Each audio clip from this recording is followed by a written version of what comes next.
it goes.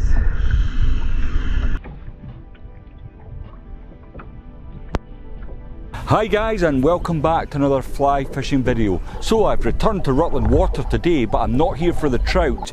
This is the first day of the predator season. So without further ado, let's get into it.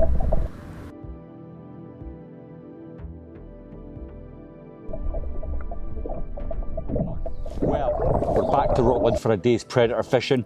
Last year, Tom very kindly took me out to Grapham and I blanked my tits off. So, Tom, tell me my prospects are going to be better this year.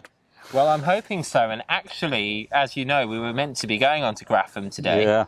But with the southwesterly wind, clarity of the water, I was, a bit concerned another blank, and I thought we might fare on a bit better here. Yeah. And the last video we did go into quite a lot of detail in the tackle that we used, but I just want to refresh your memory, folks.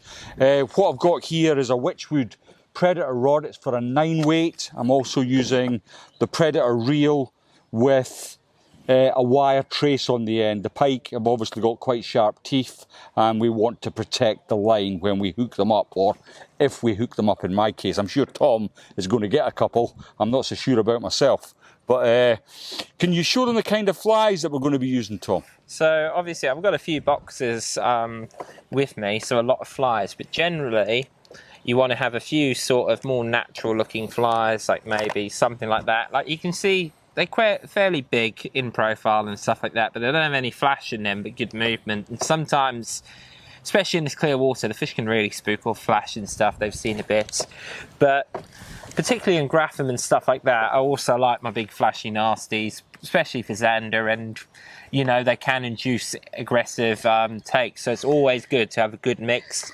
I've got some darker patterns here.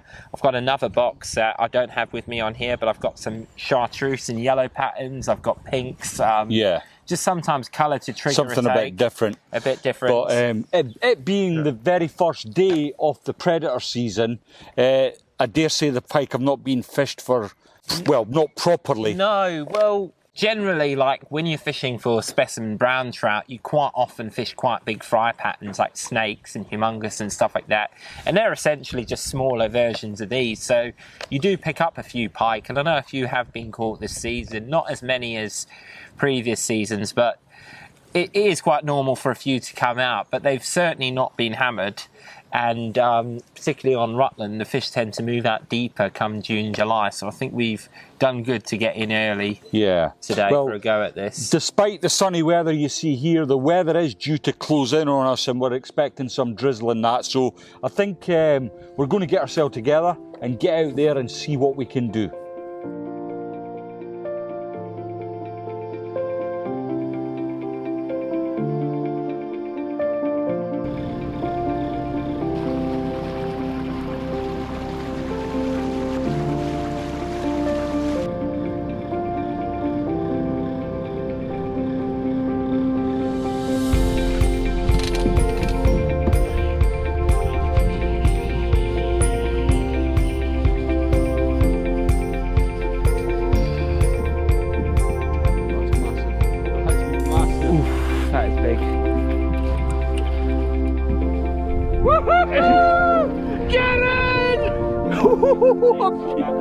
That's a good double, that. Yeah, absolutely.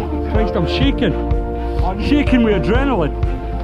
Oh my God! That's enormous!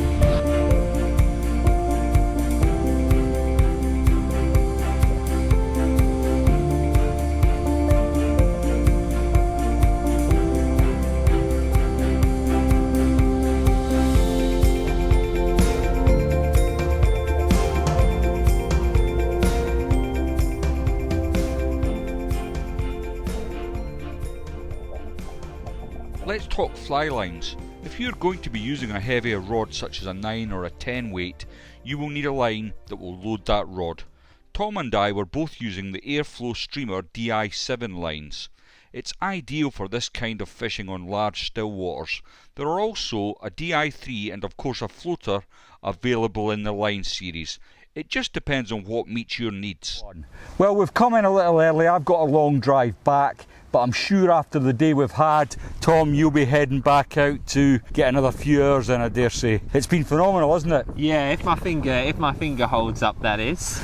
Yeah. So Tom's he got what we call tagged in the trade, I believe. So the pike caught a hold of your finger, and they've got an anticoagulum in their teeth, and once they've bitten you, it's very difficult to get that blood to stop flowing.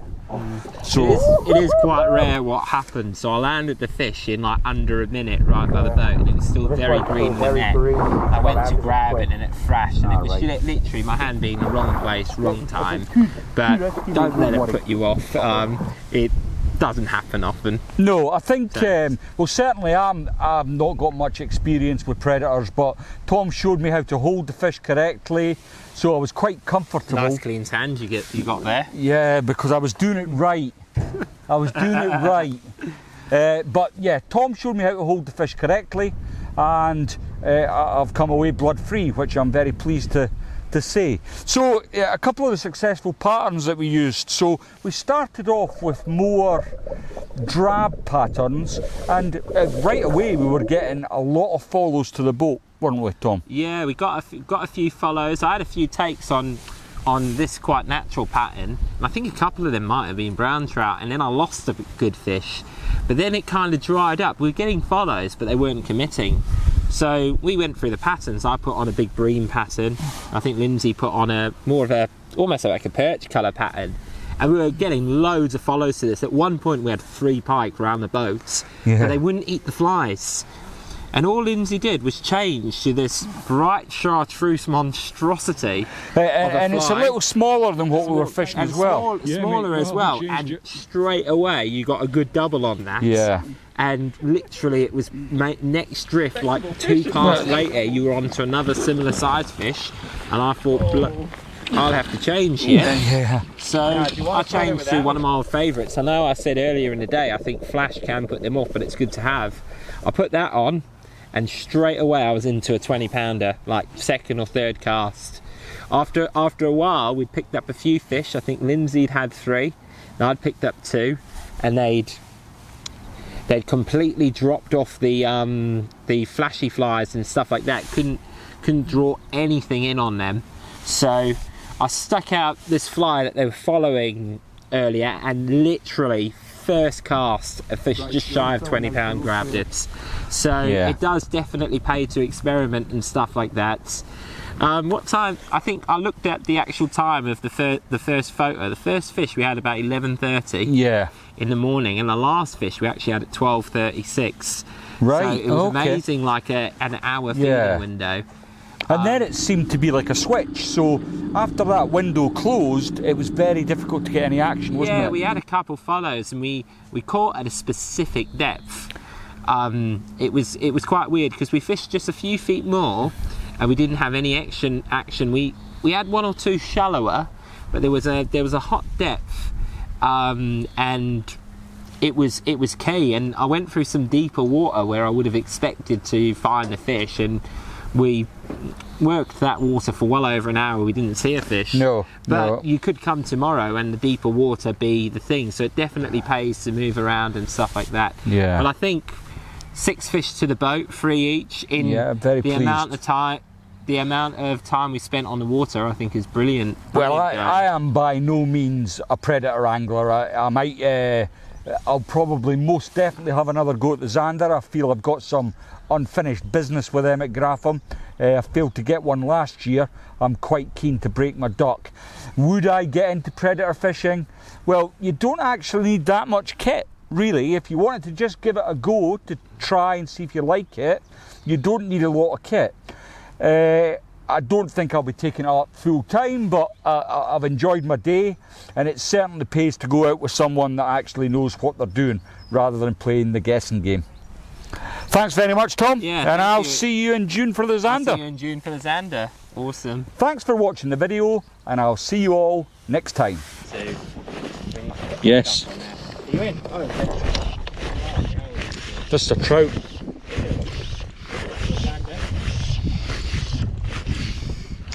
Or a clump of weed. That's a nice trout, mate. What type of trout is it? I knew it wasn't a pike. Luckily the video cameras are not rolling. Oh,